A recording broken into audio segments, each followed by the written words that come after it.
ನಮಸ್ಕಾರ, ಎಲ್ಲರಿಗೂ ಕನ್ನಡತಿ ಅಡುಗೆ ಚಾನಲ್ಗೆ ಸ್ವಾಗತ.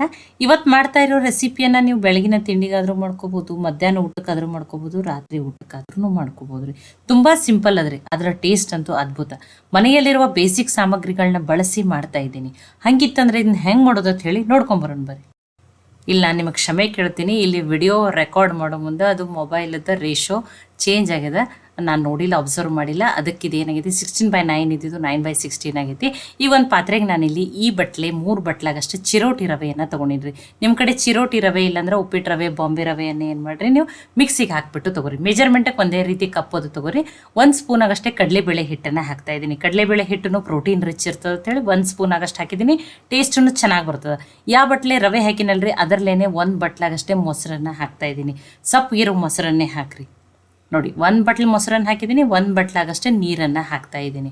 3 ಬಟ್ಲು ರವೆ, 1 ಬಟ್ಲು ಮೊಸರು, 1 ಬಟ್ಲು ನೀರು, 1 ಸ್ಪೂನ್ ಆಗಷ್ಟೇ ಕಡಲೆಬೇಳೆ ಹಿಟ್ಟು. ಈಗ ಇದನ್ನು ನೀಟಾಗಿ ಮಿಕ್ಸ್ ಮಾಡ್ಕೊಂಡ್ರಿ. ನೋಡಿ, ಆ ರವೆ ಹಿಟ್ಟು ಎಲ್ಲ ಏನಾಗಲಿ ನೀಟಾಗಿ ಮಿಕ್ಸ್ ಆಗಲಿ ರೀ.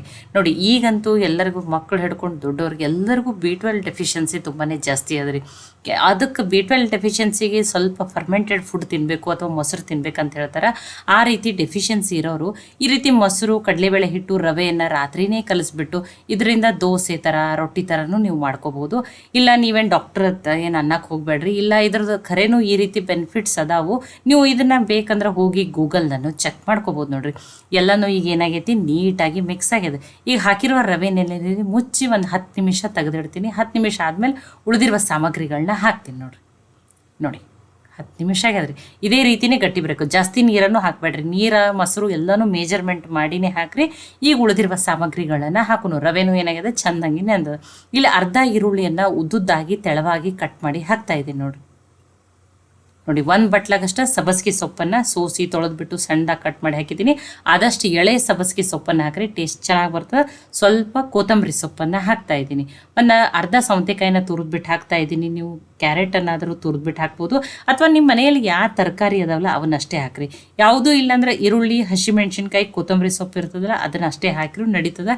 ಹೆಲ್ದಿ ಆಗಿರ್ಲಿ ಅಂತ ಹೇಳಿ ನಾನು ಈ ರೀತಿ ಎಲ್ಲ ವೆಜಿಟೇಬಲ್ಸನ್ನು ಹಾಕಿದ್ದೀನಿ. 2 ಮೆಣಸಿನ್ಕಾಯಿನ ಸಣ್ಣದಾಗಿ ಕಟ್ ಮಾಡಿ ಹಾಕ್ತಾ ಇದ್ದೀನಿ. ನೀವು ಮಕ್ಕಳಿಗೆ ಮಾಡ್ತಿದ್ರೆ ಅಂದರೆ ಮೆಣಸಿನ್ಕಾಯಿನ ಸ್ಕಿಪ್ ಮಾಡಿ ರೆಡ್ ಚಿಲ್ಲಿ ಫ್ಲೆಕ್ಸನ್ನು ಹಾಕ್ಬೋದು. ಸ್ವಲ್ಪ ಫ್ರೆಶ್ ಆಗಿರುವ ಕಾಯಿ ತುರಿಯನ್ನು ಹಾಕಿದ್ದೀನಿ. ಇದರಿಂದನೂ ಟೇಸ್ಟ್ ತುಂಬಾ ಚೆನ್ನಾಗಿ ಬರ್ತದೆ ರೀ. 1 ಸ್ಪೂನ್ ಆಗಷ್ಟೇ ಜೀರಿಗೆಯನ್ನು ಹಾಕಿದ್ದೀನಿ. ನೋಡಿ, ಕ್ಯಾರೆಟನ್ನು ನೀವು ಇತ್ತಂದ್ರೆ ತುರಿದ್ಬಿಟ್ಟು ಹಾಕ್ರಿ, ಅದ್ರದ್ದು ಟೇಸ್ಟ್ ಚೆನ್ನಾಗಿ ಬರ್ತದೆ. ಫ್ರೆಶ್ ಆಗಿರುವ ಕರಿಬೇವು ಸೊಪ್ಪನ್ನು ಸ್ವಲ್ಪ ಈ ರೀತಿ ಕೈಯಿಂದನೇ ಕಟ್ ಮಾಡಿ ಹಾಕ್ತಾ ಇದ್ದೀನಿ ರೀ. ನೋಡಿ, ಒಂದು ಅರ್ಧ ಟೀ ಸ್ಪೂನ್ ಆಗಷ್ಟೇ ಅರಿಶಿಣನ ಹಾಕ್ತಾ ಇದ್ದೀನಿ. ನೋಡಿರಿ, ರುಚಿಗೆ ತಕ್ಕಷ್ಟು ಉಪ್ಪು. ನೋಡಿ, ತುಂಬ ಮಸಾಲೆ ಏನು ಬೇಡ. ಈ ರೀತಿ ತರಕಾರಿನೇ ಜಾಸ್ತಿ ಹಾಕಿ ಮಾಡೋದ್ರಿಂದನೂ ಟೇಸ್ಟ್ ಚೆನ್ನಾಗಿ ಬರ್ತದೆ. ನೋಡಿ ಈಗ ಇದನ್ನೆಲ್ಲನೂ ಏನು ಮಾಡ್ಕೊಂಡ್ರಿ ನೀಟಾಗಿ ಮಿಕ್ಸ್ ಮಾಡ್ಕೊಂಡು, ಸಬ್ಬಸಿಗೆ ಸೊಪ್ಪು ಇತ್ತಂದ್ರೆ ಹಾಕ್ರಿ, ಅಥವಾ ಇಷ್ಟೆಲ್ಲ ತರಕಾರಿ ಇದ್ದಿದ್ದಿಲ್ಲ ಅಂದ್ರೂ ನೀವು ಏನು ಮಾಡ್ಬೋದು, ಈರುಳ್ಳಿ, ಹಸಿಮೆಣ್ಸಿನ್ಕಾಯಿ, ಕೊತ್ತಂಬರಿ ಸೊಪ್ಪು, ಕರಿಬೇವು ಸೊಪ್ಪು, ಜೀರಿಗೆನ ಅಷ್ಟನ್ನು ಹಾಕೋಬೋದು. ನೋಡಿ, ಎಲ್ಲನೂ ಏನು ಮಾಡಿದ್ದೀನಿ ನೀಟಾಗಿ ಮಿಕ್ಸ್ ಮಾಡ್ಕೊಂಡಿದ್ದೀನಿ. ನೋಡಿ ಇದೇ ರೀತಿಯೇ ಇರಬೇಕು ರೀ. ತುಂಬ ತೆಳು ಮಾಡ್ಕೊಳಕ್ಕೆ ಹೋಗ್ಬೇಡ್ರಿ, ಕರೆಕ್ಟಾಗಿನೇ ಮೆಜರ್ಮೆಂಟ್ ಮಾಡಿ ಹಾಕ್ರಿ. ನೋಡಿ, ನಾನು ರೊಟ್ಟಿ ಮಾಡೋಕ್ಕಿದ್ದೀನಿ ಅಂಥೇಳಿ ಈ ರೀತಿ ಗಟ್ಟಿಯಾಗಿ ಮಾಡ್ಕೊಂಡ್ಬಿಟ್ಟಿದ್ದೀನಿ. ಇಲ್ಲ ನೀವು ದೋಸೆ ಥರ ಮಾಡ್ಕೋತಿದ್ದಂದ್ರೂ ಇದಕ್ಕೊಂದು ಸ್ವಲ್ಪ ನೀರನ್ನು ಹಾಕಿ ಜಾಸ್ತಿ ಏನು ಮಾಡ್ಬೋದು ಅಂದರೆ ತುಂಬ ತೆಳುಗೂ ಮಾಡಬಾರ್ದು, ತುಂಬ ಗಟ್ಟಿನೂ ಮಾಡಬಾರ್ದು. ಆ ರೀತಿ ಹಿಟ್ಟು ಮಾಡಿಕೊಂಡು ನೀವು ದೋಸೆ ಥರನೂ ಮಾಡ್ಕೋಬೋದು. ಅದಕ್ಕೆ ಇಷ್ಟೆಲ್ಲ ವೆಜಿಟೇಬಲ್ಸ್ ಹಾಕಲಿಲ್ಲ ಅಂದ್ರೂ ನೀವು ಈರುಳ್ಳಿ, ಟೊಮ್ಯಾಟೊ, ಕೊತ್ತಂಬರಿ ಸೊಪ್ಪು, ಹಸಿಮೆಣ್ಸಿನ್ಕಾಯಿ, ರೆಡ್ ಚಿಲ್ಲಿ ಪೌಡ್ರು ಅಥವಾ ಇಷ್ಟು ಹಾಕಿರೂ ನಡೀತದೆ. ನೋಡಿರಿ, ನಾನು ರೊಟ್ಟಿಯನ್ನು ತಟ್ಟು ತೋರ್ಸೋಕ್ಕಿದ್ದೀನಿ, ಅದಕ್ಕಾಗಿ ಈ ರೀತಿ ಗಟ್ಟಿ ಮಾಡ್ಕೊಂಡು ನೀವು 2 ರೀತಿಯೂ ಮಾಡ್ಕೋಬೋದು.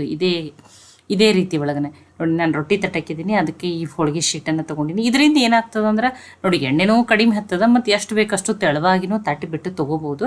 ಅದಕ್ಕೆ ಹೇಳಿ ನೋಡಿ, ನಾನು ಒಂದು ಕೈಯಿಂದ ತಟ್ಟಿಬಿಟ್ಟು ತೋರಿಸ್ತೀನಿ, ನಿಮಗೆ ಲಟ್ಟಿಸ್ಬಿಟ್ಟು ತೋರಿಸ್ತೀನಿ.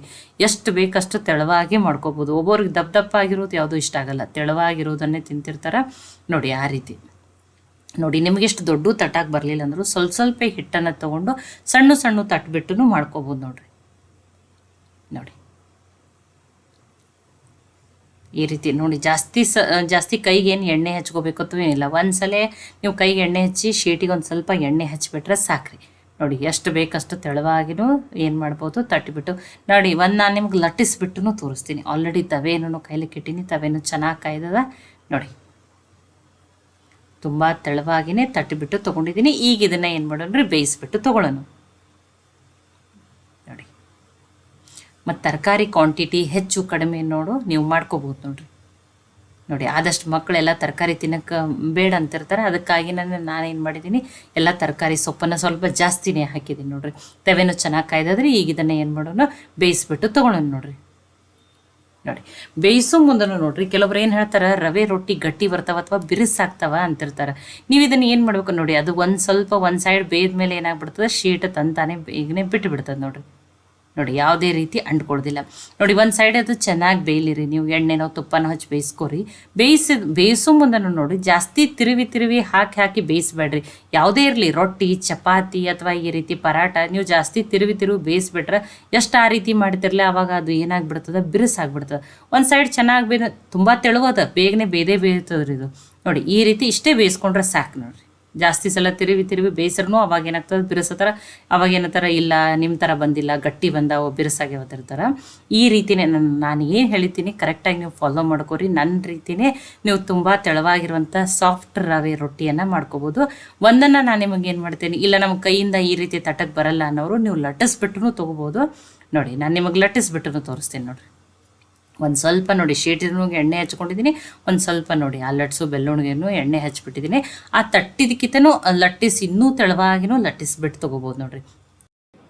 ಇಲ್ಲಿ ನೋಡಿ ಲಟ್ಸು ಮುಂದೆ ಮತ್ತು ಇಲ್ಲಿ ಮೆಣಸಿನ್ಕಾಯಿ ಮತ್ತು ಆ ಈರುಳ್ಳಿ ಇರೋ ಮುಂದೆ ಈ ರೀತಿ ಗ್ಯಾಪ್ ಆಗ್ತದೆ ರೀ. ಇಲ್ಲ ಈ ರೀತಿ ಬೇಡ ಅಂದ್ರೆ ನೀವು ಏನು ಮಾಡ್ಬೋದು, ಆ ಈರುಳ್ಳಿಯನ್ನು ತುರಿದ್ಬಿಟ್ಟು ಹಾಕ್ಬೋದು. ಹಸಿ ಮೆಣಸಿನ್ಕಾಯಿ ಜೀರಿಗೆನ ತರಿಯಾಗಿನೇ ಗ್ರೈಂಡ್ ಮಾಡಿಬಿಟ್ಟು ಹಾಕ್ಬೋದು. ಅದರ ಮಕ್ಳಿಗೆ ಮಾಡ್ತಿದ್ರೆ ಅಂದ್ರೆ ನೀವು ಖಾರನ ಕರೆಕ್ಟಾಗಿ ನೋಡ್ಬಿಟ್ಟು ಹಾಕೋರಿ. ಇಲ್ಲ ಅಥವಾ ಹಸಿ ಮೆಣಸಿನ್ಕಾಯಿನ ಬಿಟ್ಟು ರೆಡ್ ಚಿಲ್ಲಿ ಫ್ಲೇಕ್ಸನ್ನು ಹಾಕೋಬೋದು ನೋಡಿರಿ. ನೋಡಿ ಆ ಕೈಯಿಂದ ತಟ್ಟಿದ್ಕಿಂತನೂ ತೆಳುವಾಗಿನೇ ಏನು ಮಾಡಿದ್ದೀನಿ, ಲಟ್ಟಿಸ್ಬಿಟ್ಟು ತೊಗೊಂಡಿದ್ದೀನಿ. ಈಗ ಇದನ್ನು ಬೇಯಿಸ್ಬಿಟ್ಟು ತೊಗೋತೀನಿ ರೀ. ಬೇಯಿಸಿದ್ಮೇಲೆ ನಾನು ಇದನ್ನು ಏನು ಮಾಡ್ತಾಯಿದ್ದೀನಿ, ಸರ್ವ್ ಮಾಡಿ ತೋರಿಸ್ತೀನಿ ನೋಡಿರಿ. ನೋಡಿ ಇದನ್ನು ಬೇಯಿಸ್ಬಿಟ್ಟು ತೊಗೊಳೋಣ ರೀ. ನೋಡಿ ಮತ್ತಿದು ರೇಷು ಚೇಂಜ್ ಆಗಿದ್ರೆ ನೋಡಿ, ನಾನಿಲ್ಲಿ ಕಾಯಿ ಚಟ್ನಿ ಮಾಡ್ಕೊಂಡಿದ್ದೆ, ನೀವು ಕಾಯಿ ಚಟ್ನಿ ಜೊತೆನೂ ಸರ್ವ್ ಮಾಡ್ಬೋದು, ಶೇಂಗಾ ಚಟ್ನಿ ಜೊತೆನೂ ಇದು ನಮ್ಮ ಉತ್ತರ ಕರ್ನಾಟಕದ ಫೇಮಸ್ ರೆಸಿಪಿ ರೀ. ಇದೇನಂದ್ರೆ ಹೆಸರು ಕಾಳು ಮೆಂತ್ಯ ಸೊಪ್ಪು ಹಾಕಿ ಮಾಡಿರುವ ಹಿಂಡಿ ಪಲ್ಯ ಅಂತ ಕರಿತೀವಿ ರೀ ನಾವು. ಇದು ರೊಟ್ಟಿ ಚಪಾತಿ ಅನ್ನ ಎಲ್ಲದಕ್ಕೂ ಬೆಸ್ಟ್ ಕಾಂಬಿನೇಷನ್ ರೀ. ಇದ್ರ ರೆಸಿಪಿ ನೀವು ಬೇಕಂದ್ರೂ ನನಗೆ ಕಮೆಂಟ್ ಮಾಡಿ ಹೇಳ್ರಿ, ನಾನು ಮಾಡಿಬಿಟ್ಟು ತೋರಿಸ್ತೀನಿ. ಈಗ ನೋಡಿರಿ ಆ ಎರಡೂ ರವಾ ರೊಟ್ಟಿಯನ್ನು ನಾನು ಅದನ್ನು ರೊಟ್ಟಿಯನ್ನು ಬೇಯಿಸ್ಬಿಟ್ಟು ತೊಗೊಂಡು ನಿಮಗೆ ಸಮೀಪದಿಂದನೂ ತೋರಿಸ್ತೀನಿ ನೋಡಿರಿ. ಎಷ್ಟು ತೆಳುವಾಗಿ ಬಂದಾವೆ ನೋಡಿರಿ. ನೋಡಿ ಮತ್ತು ಎಷ್ಟು ಸಾಫ್ಟ್ ಅದಾವೆ ನೋಡಿರಿ. ಇದೇ ನೋಡಿರಿ ಇಡೀ ದಿನ ಇಟ್ರೂ ಇಷ್ಟನೇ ಸಾಫ್ಟ್ ಆಗಿ ನೋಡಿರಿ. ರವಾ ರೊಟ್ಟಿ ಬಿರುಸತ್ತಿರ್ತಾರೆ, ಎಷ್ಟು ಸಾಫ್ಟಾಗಿ ಬಂದಾವೆ ನೋಡಿರಿ. ನೋಡಿ ಎರಡೂ ರೊಟ್ಟಿನೂ ತುಂಬಾ ಸಾಫ್ಟಾಗಿ ಬಂದಾವೆ. ನಾನು ಹೇಳಿದ್ದೀನಿ ಬೇಯಿಸೋ ಮುಂದೆನೂ ಜಾಸ್ತಿ ಜಲೆ ತಿರುವು ಬಿಟ್ಟು ಬೇಯಿಸ್ಕೊಬೇಡ್ರಿ. ಅವಾಗೂ ಯಾವುದೇ ರೊಟ್ಟಿ ಅಥವಾ ಚಪಾತಿ ಇರಲಿ ಬಿರುಸಾಗಿ ಗಟ್ಟಿ ಆಗ್ತದೆ ನೋಡಿರಿ. ನೋಡಿ ನಾನಂತೂ ಇವತ್ತು ಇದನ್ನೇನು ಮಾಡ್ತಾಯಿದ್ದೀನಿ, ಇದು ಹೆಸರು ಕಾಳು ಹಿಂಡಿ ಪಲ್ಯ ಅಂತೂ ನಮ್ಮ ಮನೇಲಿ ಎಲ್ಲರಿಗೂ ಫೇವ್ರೇಟ್ ರೀ. ತುಂಬ ಟೇಸ್ಟಿನೂ ಇರ್ತದೆ, ಪ್ರೋಟೀನ್ ರಿಚ್ನೂ ಇರ್ತದೆ. ನಮ್ಮ ಉತ್ತರ ಕರ್ನಾಟಕದ ಕಡೆ ಇದು ರೊಟ್ಟಿ ಚಪಾತಿ ಸಜ್ಜಿ ರೊಟ್ಟಿ ಜೊತೆ ಮಾಡೋದು ಜಾಸ್ತಿ ರೀ. ಇದನ್ನು ನೀವು ಇದ್ರ ಜೊತೆ ಇಲ್ಲ ಯಾವುದೂ ಬೇಡ ಅಂದ್ರೆ ನೀವು ಇದನ್ನು ಬರೀ ಸಾಸ್ ಜೊತೆನೂ ಸರ್ವ್ ಮಾಡ್ಬೋದು ನೋಡಿರಿ. ನೋಡಿ ನಾನು ಬಿಸಿ ರವಾ ರೊಟ್ಟಿ, ಹೆಸರುಕಾಳು ಹಿಂಡಿ ಪಲ್ಯ ಅಥವಾ ಶೇಂಗಾ ಚಟ್ನಿ ಪುಡಿನೂ ಅದ, ಆಮೇಲೆ ಇಲ್ಲಿ ಕಾಯಿ ಚಟ್ನಿನೂ ಮಾಡ್ಕೊಂಡಿದ್ದೀನಿ. ತುಂಬ ಟೇಸ್ಟಿಯಾಗಿರುವಂಥ ರೆಸಿಪಿ. ದಿನಾಲು ರೊಟ್ಟಿ ಚಪಾತಿ ಅಥವಾ ಬ್ರೇಕ್ಫಾಸ್ಟಿಗೆ ಇಡ್ಲಿ ದೋಸೆ ತಿಂದು ಬೇಜಾರಾಗಿತ್ತಂದ್ರೆ ಈ ರೀತಿ ಟೇಸ್ಟಿಯಾಗಿರುವಂಥ ಮಸಾಲ ರವಾ ರೊಟ್ಟಿಯನ್ನು ಖಂಡಿತನೂ ಟ್ರೈ ಮಾಡಿ ನೋಡಿರಿ. ಒಂದು ಸಲ ಟ್ರೈ ಮಾಡಿರಿ, ಎಲ್ಲರಿಗೂ ಫೇವ್ರೇಟ್ ಆಗ್ತೈತಿ ನಿಮ್ಗೆ. ಈ ರೆಸಿಪಿ ನಿಮ್ಗೆ ಇಷ್ಟ ಆಗಿತ್ತಂದ್ರೆ ಲೈಕ್ ಮಾಡಿ, ಶೇರ್ ಮಾಡಿ, ಕಮೆಂಟ್ ಮಾಡಿರಿ. ಖಂಡಿತ ಟ್ರೈ ಮಾಡಿ ನನಗೆ ಹೆಂಗೆ ಬಂದಿತ್ತು ಅಂತ ತಿಳಿಸ್ರಿ. ಮತ್ತು ಒಳ್ಳೆಯ ಹೊಸ ರೆಸಿಪಿಗಳಿಗಾಗಿ ಕನ್ನಡತಿ ಅಡುಗೆ ಚಾನಲನ್ನು ಸಬ್ಸ್ಕ್ರೈಬ್ ಮಾಡಿ, ಬೆಲ್ ಐಕಾನ್ ಪ್ರೆಸ್ ಮಾಡೋದನ್ನು ಮರಿಬೇಡ್ರಿ. ಮತ್ತು ನೀವು ಈ ವಿಡಿಯೋವನ್ನು ಯಾವ ಊರು ಸಿಟಿಯಿಂದ ನೋಡತ್ತೀರಂತ ಹೇಳಿದ್ರು ನನಗೆ ಕಮೆಂಟ್ ಮಾಡಿ ತಿಳಿಸ್ರಿ. ಈ ವಿಡಿಯೋವನ್ನು ಹೈಪ್ ಮಾಡಿರಿ, ಇದು ಅವಾಗ ಇನ್ನೂ ಜಾಸ್ತಿ ಜನಕ್ಕೆ ರೀಚ್ ಆಗ್ತದೆ. ಕನ್ನಡತಿ ಅಡುಗೆ ಚಾನಲನ್ನು ಸಪೋರ್ಟ್ ಮಾಡಿರಿ.